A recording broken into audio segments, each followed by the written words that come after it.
Rwanda will on Sunday begin sombre commemorations for the 30th anniversary of the 1994 genocide, a mass slaughter orchestrated by Hutu extremists against the Tutsi minority for 100 bloody days. Rwanda's journey since the genocide has been remarkable, but challenges remain, including issues related to governance and poverty reduction. Well, for more on this, I'm now being joined by Samantha Teta, a spokesperson to the Rwandan government. Samantha joins me from Kigali. Samantha Teta, it's an absolute pleasure having you on Channel's Business Global today. I think our viewers are used to hearing about Kwibuka and what it means, depending, of course, on who's telling the story, but it's important we hear from Rwandans. Talk to me about the significance of Kwibuka and its importance to the Rwandan people. Kwibuka is very, very significant, particularly now that it's been 30 years since the genocide was perpetrated against the Tutsi in Rwanda. And we remember through the theme of Remember, Unite and Renew. And for remembrance, we remember, of course, the victims of the genocide against the Tutsi, over 1 million innocent people that were killed. And we unite by putting our country first and doing away with many of the divisions that defined our past and coming together to rebuild our country. And Renew stands for really the new spirit, the new Rwanda that's equal. Everyone has equal opportunity. Everyone is able to thrive in this new Rwanda. And so with these three themes, we're able to really talk about the journey that our country has been on for the last 30 years and what we intend to do for the next 30, the next 60. So the significance really is to recognize how much our country has been through, but also the new direction that our country has chosen, where anybody, not just Rwandans, anybody can come here and thrive and have a good life with equal access to all opportunities.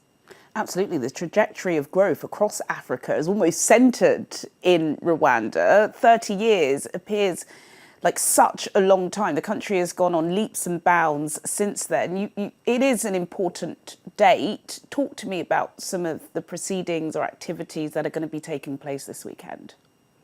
Yes, so we have quite a bit of activity, as you can imagine, but the official commemoration starts on the 7th. We will start with wreath laying and lighting of the flame of remembrance, which will happen at the Kigali Genocide Memorial. And then we have the national commemoration event, which will have dignitaries and government officials, friends of Rwanda from around the world who are joining us in this moment. And we have an event called Walk to Remember, which was started by Rwandan youth, actually, as their way of, talking about genocide and ensuring that it doesn't happen anywhere else in the world. But there's so much happening, and I really invite everybody to check Kwibuka website. It is kwibuka.rw, and they will be able to join us from wherever they are in the world. We are live on all social media and radio and TV, so I really hope everyone will join us, yes. What role does the international play, Samantha, in supporting Rwanda's efforts to prevent future genocides? Of course, you're on the ground, so you may not, get a taste of the mood music across the world. I think recently, of course, with the scandal surrounding deportations from the UK into Rwanda, a lot of the international press have been digging into that dark past. Have they been supportive in Kwibuka commemorations? This moment is really about recognizing how we come together to ensure that this doesn't happen in Rwanda or anywhere else in the world ever again. And so the international community, I think, has been helpful in a number of ways, particularly with justice.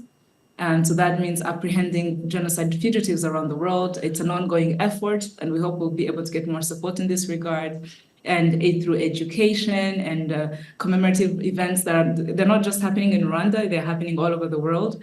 And so we're really hoping to see more of this kind of engagement and interaction, because we're in a solemn period where we hope to see just the weight and the heaviness that Rwanda has experienced shared with all our friends and international partners. Samantha Teta, who's an official spokesperson to the Rwandan government, thank you so much for your insights. And of course, we will be tuned in across the weekend to stand shoulder to shoulder with our Rwandan brothers and sisters. Thank you so much for your time today. Thank you so much for having me.